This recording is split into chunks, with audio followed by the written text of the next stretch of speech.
Bravo! On a la première plaque.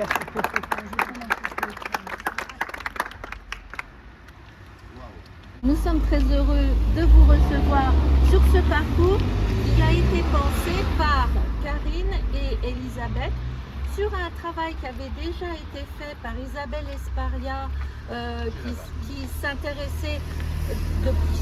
depuis longtemps au patrimoine de Puimoisson.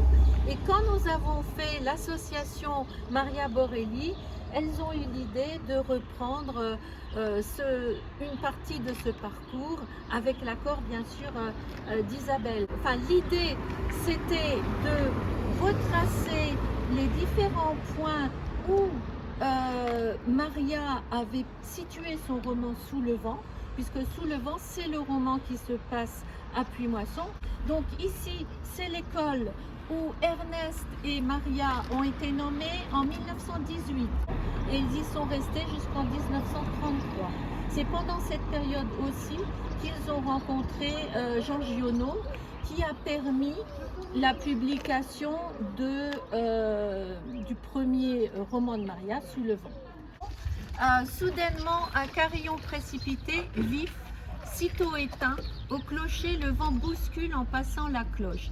Alors, il faut savoir que l'essentiel des citations que Karine a calligraphiées viennent de ce qu'on appelle dans un roman l'exposition, c'est-à-dire la première partie du roman où l'héroïne se déplace dans le village. Son histoire n'est pas encore commencée, on la présente.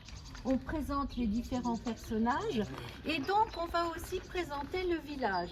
Et en fait, la première chose qui frappe Maria, c'est d'abord une espèce d'écroulement des maisons vers le bas du village. C'est la première chose qu'elle va voir et qu'elle va décrire. Et ensuite, très rapidement, cette église monumentale que l'on voit quand on arrive à Puimoisson. Alors, vous dire que Maria a visité cette église, qu'elle y est allée souvent, ce serait faux, dans la mesure où elle était communiste. Bon, sa mère était très pieuse, mais elle avait pris des distances avec l'église. Par contre, elle a sans doute été dans l'église au moment des fêtes votives. On parlait de la fête de la Sainte-Éloi l'autre jour avec Karine et Elisabeth, cette fête où on distribue des petits pains. Maria était extrêmement attentive à tout ce qui était patrimoine. Donc je pense qu'elle est allée dans l'église à ce moment-là. Et l'église, elle fait partie aussi, mais seulement en extérieur dans son roman. Alors on arrive à la plaque 3. La place vaste est sur le plateau avec de maigres noyers et érables que ronge la poussière, que mutile le vent, que dessèche une terre sans eau, les longs étés sans pluie. Bon, vous voyez qu'il n'y a plus sur la place d'érable ni de noyer. Ça a été remplacé donc par un châtaignier et des lycopodiers qui sont les arbres de la Provence. Et ça donnait déjà une ambiance au départ. Ça commence sur le vent. Ensuite, on a cette place qui n'est pas très accueillante. On a le froid. Ça peut donner l'idée de ce que va donner le roman, c'est-à-dire quelque chose d'une tragédie. Dans une tragédie, il y aura des moments dans le roman qui sont magnifiques. C'est les amandiers en fleurs sur le plateau de Valençol, quand Marie, puisqu'elle s'appelle Marie Morel, quand Marie va tomber amoureuse d'Olivier Roux. Là, on aura des choses. Mais le début du roman est beaucoup plus incertain, beaucoup plus... Et voilà, et donc la place, c'est le deuxième point qui présente un petit peu cette vie dramatique, cet amour dramatique. Alors, pour la petite histoire, elle n'a pas inventé, Maria Borelli, la vie de Marie Morel, elle lui a donné un autre nom, Marie comme son prénom à elle, mais elle avait appris en arrivant à Puimoisson qu'une jeune femme s'était tuée par amour dans un bassin de Puimoisson. Et donc c'est la raison pour laquelle elle s'est mise à travailler cela, d'autant que parallèlement elle écrivait des articles féministes pour montrer la condition terrible des femmes qui étaient à tout point soumises aux hommes jusque dans leur passion amoureuse. Voilà, ça donne une petite ambiance. J'ai cherché aussi à faire une chose sur les plaques que j'ai faites. C'est à chaque fois, il n'y a que 2 plaques où il n'y a pas la représentation du vent. En fait, à chaque fois, j'ai essayé de trouver des phrases où on parlait du vent et bien sûr du lieu où ça se passe. Et en fait, on n'a que les 2 portes, vous verrez, où on ne parle pas du tout. Maria ne parle pas de vent sur sa phrase.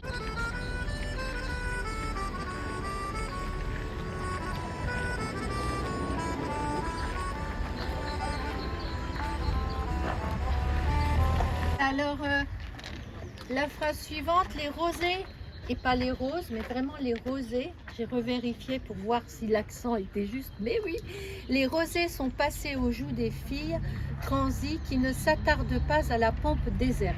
Je dois dire que j'ai découvert la pompe quand Karine m'a parlé de cet endroit. Je ne savais pas qu'il y avait une pompe ici.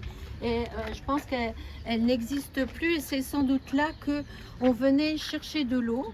Et donc Maria en parle. C'est vraiment le roman où il y a les 4 éléments très forts.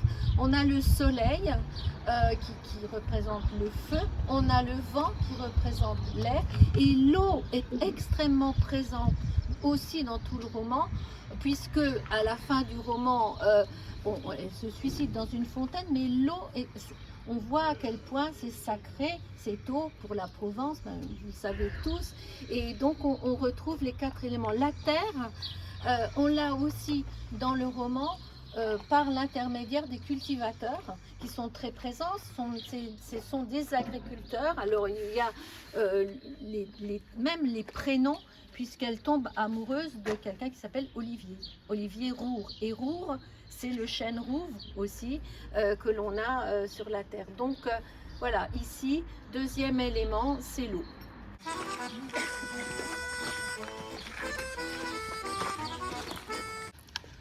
Des façades sans leur intérieur se dressent avec des fenêtres sans rien où passe à pleines ailes l'air du large.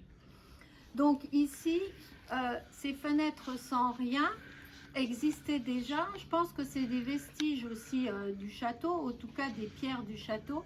Et déjà à l'époque de Maria, on voit que le décor était intact. C'est intéressant parce qu'on vous montre le village de Puimoisson, mais de voir que beaucoup de points, bon, il y a évidemment des évolutions, mais beaucoup de points peuvent se retrouver très facilement dans le village et que Maria Borelli était attentive aux moindres détails.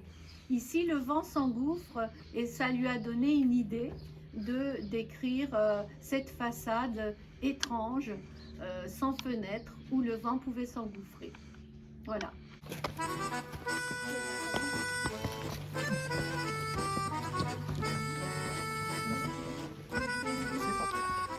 L'arc ogival est surmonté d'un écusson avec 2 flûtes en barre. Ceux des plaines sont appelés des siffleurs. Alors évidemment, Maria et Ernest, qui étaient instituteurs, se sont intéressés également à ce qui était la vie du village et son histoire. Donc l'histoire qui est intimement liée à l'histoire des Templiers, elle ne pouvait pas passer à côté.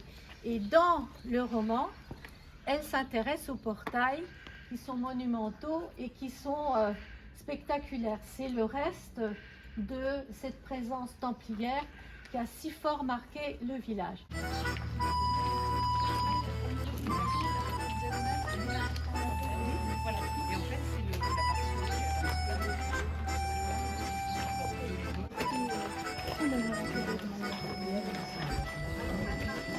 Moi, je trouve que c'est une calade un peu secrète et ça correspond à ce caractère ombrageux qui était celui de Maria.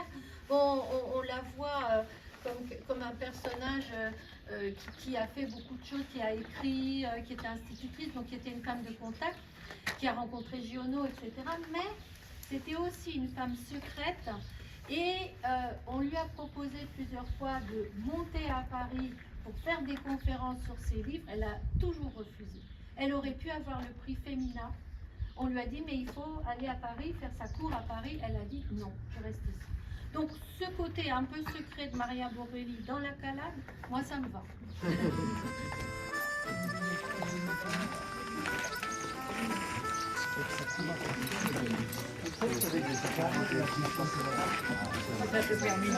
Leur fortune est une source dispersée dans une fontaine épaissie de mousse, au millésime indéchiffrable et dans les lavoirs sous les saules.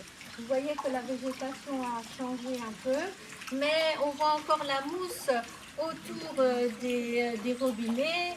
Et donc ici, c'est la source première qui a été bien mise en valeur. Moi, je sais que je suis venue enfant, je n'avais jamais vu cette source, mais là, je vois qu'elle a été bien dégagée. Et c'est là donc la première fontaine.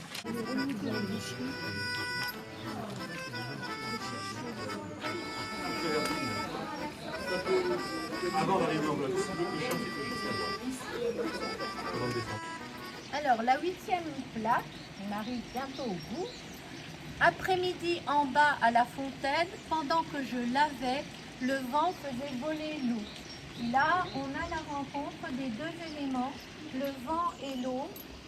Plus on arrive au fur et à mesure du roman, si on l'étudie d'un point de vue thématique, on se rend compte que les éléments vont finir par se confondre, par se rencontrer, et au point final, tous les éléments seront réunis dans le dernier chapitre. L'aboutissement, donc le suicide de Marie Morel, mais on peut réfléchir, parce que par la suite, Maria va écrire des romans beaucoup plus mystiques, symboliques, et le symbole, c'est le sacrifice n'est pas inutile, parce que c'est un sacrifice qui va amener l'union de la femme et de la terre, de la femme et de l'eau, de la femme et de la lumière, de la femme et de l'air.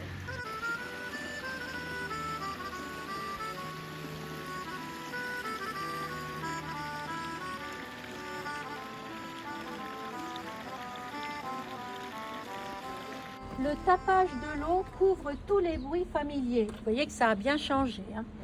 La surverse court en un ruisseau dans la rue et l'arrose les jardins en bordure avant les prés. Alors, encore un exemple qui montre que Maria Borelli avait une connaissance fine. C'était pas seulement l'institutrice murée dans son école là en haut, elle avait une connaissance fine de ce qui se faisait au village, du rapport à l'eau, du rapport au travail, et elle a mis tout ça dans son roman. Et là, vous avez la chapelle Notre-Dame de Bellevue. Ça vient. En fait, c'est...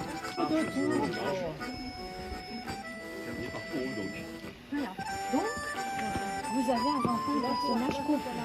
Ouais, le complet.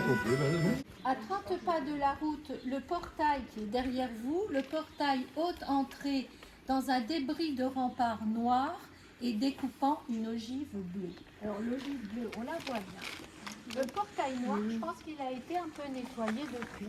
Il devait être beaucoup plus sombre. Et donc on voit, c'est peut-être par ce chemin-là, effectivement, comme tu disais Elisabeth, qu'elle remontait en se promenant un petit peu de la fontaine. Voilà, les portails qui enserraient le village, qui étaient les deux entrées du village au départ, au Moyen-Âge. Merci. Merci.